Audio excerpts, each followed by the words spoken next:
बातमी नाशिकमधून आहे। नाशिकमधील मालती IVF सेंटरची मान्यता रद्द करण्यात आली। स्त्री बीज तस्करी प्रकरणी कारवाई करण्यात आली आहे। बुधवारी दुपारी मनपानं मालती IVF सेंटरला सील सुद्धा केलं होतं, तर मालती IVF सेंटरमधील महत्त्वाचे दस्तावेज सुद्धा नाशिक मनपानं जप्त केले।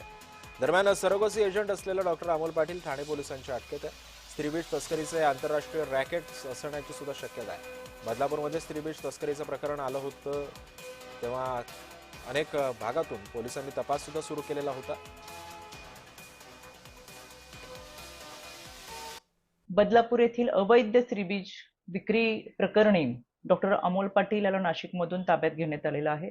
आज डॉक्टर अमोल पाटीलला कोर्टात हजर करण्यात येईल। यामध्ये गेल्या 5 दिवसापूर्वी मी स्वतः बदलापूर पोलीस स्टेशनला भेट देत खरं तर तेथील सर्व विभागाशी संपर्क साधला होता आणि या दरम्यान पोलिसांना सूचना देण्यात आल्या होत्या की केवळ बदलापूर नाही, नाशिक नाही, ठाणे नाही तर संपूर्ण महाराष्ट्रामध्ये या संपूर्ण प्रकरणाचा तपास करावा। पुढची बातमी बाबत एक धक्कादायक बातमी आहे नागपुरातून।